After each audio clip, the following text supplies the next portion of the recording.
Assalamualaikum warahmatullahi wabarakatuh. Yang terhormat kepada Bapak Dr. Rizal Fahmi, BAMPD, selaku dosen pengampu mata kuliah Pendidikan Kewarganegaraan. Perkenalkan, saya Anggita Wardiatmi dengan NIM 250302016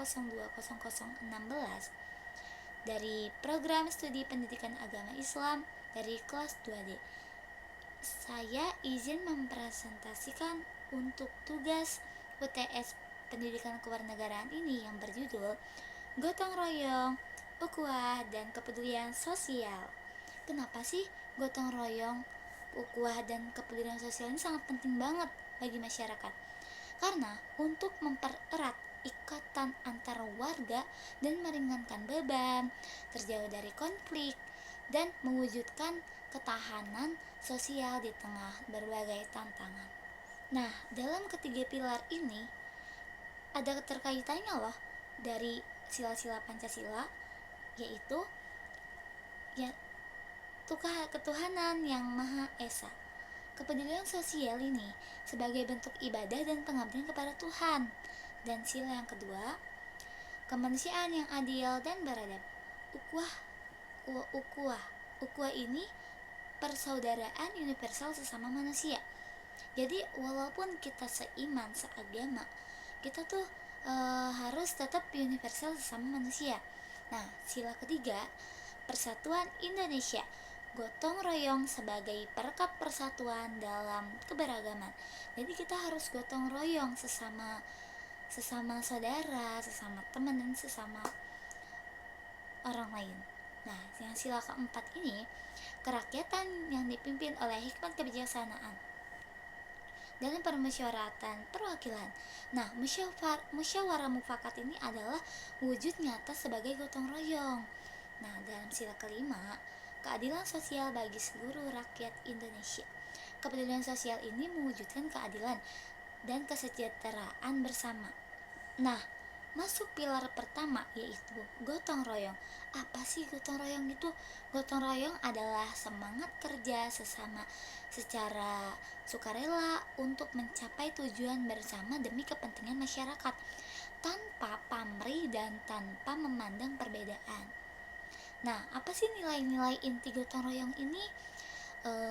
Menumbuhkan solidaritas dan kesukarelawan tanpa paksaan, mempunyai tanggung jawab yang kolektif terhadap kepentingan umum, dan kesetaraan dalam bekerja tanpa memandang status.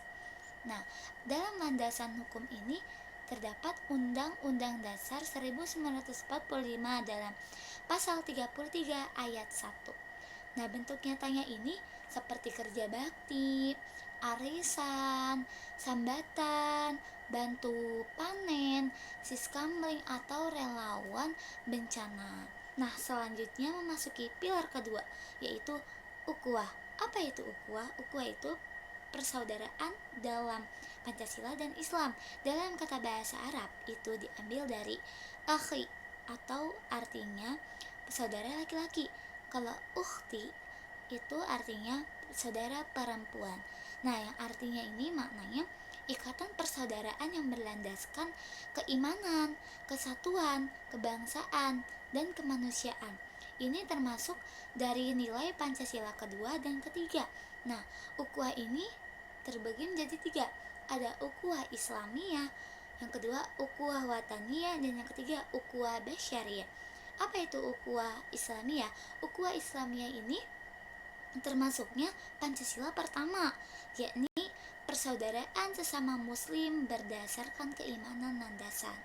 Nah, jadi saudara sesama muslim itu harus mempunyai keimanan dan landasan untuk menghadapi persaudaraan antara negara dan antara masyarakat ini. Nah, yang kedua ada ukhuwah wataniyah. Ukhuwah wataniyah ini termasuk sila ketiga. Nah, persaudaraan sesama bangsa dan warga negara menjadi perekat nasionalisme Indonesia. Persaudaraan yang sesama bangsa, walaupun beda agama, tetapi kita harus tetap merekat nasionalisme untuk negara Indonesia.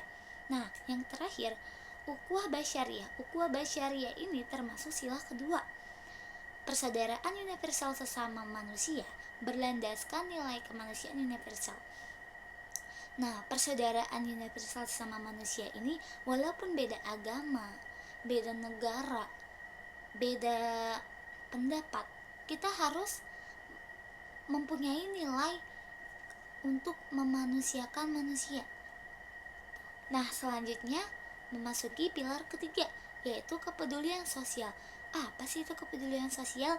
Kepedulian sosial itu adalah sikap empati dan tindakan nyata untuk merespon kesulitan, mendorong terciptanya masyarakat yang adil dan sejahtera sesuai Pancasila kelima.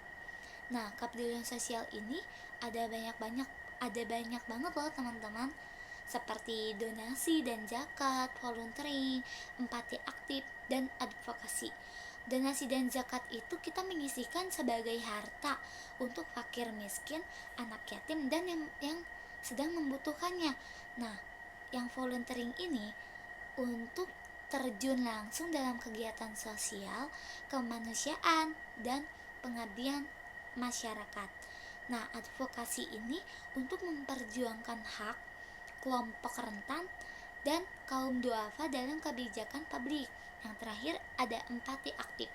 Empati aktif ini hadir secara emosional dan fisik saat sesama membutuhkan dukungan dan pertolongan. Nah, dalam ketiga pilar ini yang sudah saya jelaskan tadi, ini ada kutipan dalam landasan Islam dan landasan pendidikan kewarganegaraan loh, yaitu tentang gotong royong. Gotong royong, ukhuwah, dan kepedulian sosial. Nah, sebagaimana dalam Quran surah Al-Hujurat ayat 10 ini menyatakan sesungguhnya orang-orang mukmin itu bersaudara. Karena itu damaikanlah antara kedua saudaramu dan bertakwalah kepada Allah. Nah, yang kedua, hadis riwayat Bukhari dan Muslim. Perumpamaan orang-orang mukmin dalam kasih sayang, saling mencintai dan saling belas kasih bagaikan satu tubuh. Nah, kalau dalam IR Soekarno, gotong royong adalah pembantingan tulang bersama, pemerasan keringat bersama, perjuangan bantu membantu bersama. Nah, selanjutnya ada implementasi relevansi dalam tiga pilar ini di era modern dan digital. Di era modern ini kan banyak sekali hasut-hasutan atau konflik-konflik yang beredar di luar sana. Digital gotong royong seperti donasi online, crowdfunding, dan relawan virtual memperluas solidaritas melampaui batas geografis dan waktu. Lalu ada dialog lintas batas. Itu termasuknya ukhuwah.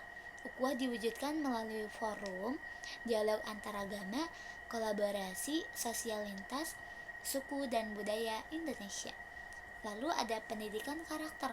Pendidikan karakter ini menumbuhkan nilai kepedulian, toleransi, dan gotong royong ditanamkan melalui kurikulum pendidikan Pancasila dan pendidikan agama Islam. Lalu ada kebijakan publik. Kebijakan publik ini seperti negara kita ini untuk melambangkan gotong royong melalui program BPJS, PKH, BLT, dan pemberdayaan